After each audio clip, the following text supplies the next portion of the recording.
ఒక రైతు రైలుకు ఓనర్ అయ్యాడు. ఎలాగంటే మన దేశంలో అత్యంత సంపన్నులైన వ్యక్తుల పేరిట విమానాలు, హెలికాప్టర్లు, ఓడలు వంటివి ఉన్నట్లు చదువుతుంటాం, వింటుంటాం కదా. మరి ఓ రైలుకు ఫలానా వ్యక్తి యజమాని అని మీరు ఎప్పుడైనా విన్నారా?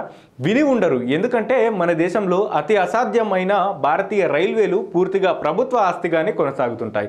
కానీ గతంలో రైల్వే అధికారులు చేసిన ఓ పొరపాటు స్వర్ణ శతాబ్ది ఎక్స్ప్రెస్ రైలుకు ఓ రైతు కొన్నాళ్ళు యజమానిగా ఉండవలసి వచ్చింది. రైల్వే చరిత్రలో అసాధారణ ఘటనగా గుర్తించారు తెలుసా? ఇంతకీ ఎవరా రైతు, ఏంటా కథ? వివరాల్లోకి వెళ్తే ఓ సాధారణ రైతు ఏకంగా రైలు యజమాని అయిన అసాధారణ సంఘటన పంజాబ్లోని లుధియానాలో జరిగింది. 2007లో లుధియానా చండీగఢ్ రైల్వే నిర్మాణానికి చేపట్టిన భూసేకరణ ప్రక్రియలో రైల్వే అధికారులు చేసిన తప్పిదమే ఇందుకు కారణం. లుధియానాలోని కటానా అనే గ్రామంలో భూసేకరణ కోసం రైతులకు ఎకరానికి 25 లక్షల చొప్పున పరిహారం ఇవ్వాలని నిర్ణయించారు. అయితే కొన్నాళ్లకు తమ సమీప గ్రామంలో ఎకరానికి 71 లక్షల చొప్పున ఇచ్చినట్లు తెలుసుకున్న సంపూరణ్ సింగ్ అనే రైతు తమకు అన్యాయం జరిగిందంటూ కోర్టు మెట్లెక్కారు. తమకు అంతే మొత్తంలో పరిహారం ఇచ్చేలా ఆదేశాలు ఇవ్వాలని న్యాయం కోసం పోరాటం సాగించారు. దీంతో రైల్వే శాఖ ఎకరానికి పరిహారాన్ని 25 లక్షల నుంచి 50 లక్షల వరకు పెంచింది.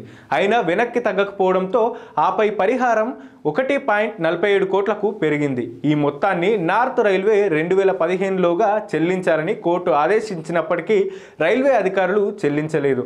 దీంతో సంపూరణ్ సింగ్ తనకు అందవలసిన పూర్తి పరిహారం కోసం మళ్లీ కోర్టును ఆశ్రయించారు. రైల్వే శాఖ 2017 వరకు తమకు కేవలం 42 లక్షలు మాత్రమే చెల్లిస్తుందని, కేసు గెలిచిన పూర్తి మొత్తాన్ని చెల్లించేందుకు నిరాకరిస్తున్నారని పేర్కొన్నారు. దీనిపై విచారణ జరిపిన district national judge Jaspal Varma తీసుకొచ్చిన తీర్పు అప్పట్లో సంచలనాన్ని సృష్టించింది. ఢిల్లీ అమృత్సర్ స్వర్ణ శతాబ్ది ఎక్స్ప్రెస్ రైలుతో పాటు లుధియానాలో స్టేషన్ మాస్టర్ కార్యక్రమాన్ని జప్తు చేయాలని జడ్జి ఆదేశించారు. కోర్టు ఇచ్చిన అసాధారణ తీర్పుతో శతాబ్ది ఎక్స్ప్రెస్ ను యజమాని అయిన ఏకైక వ్యక్తిగా రైతు చరిత్ర సృష్టించారు. అయితే ఆ తర్వాత రైల్వే అధికారులు కోర్టును ఆశ్రయించడంతో ఆ ఆదేశాలు రద్దయిన ఒక రైలుకు రైతు యజమానిగా ఉన్న ఆ సందర్భం మాత్రం రికార్డుల్లో నిలిచిపోయింది.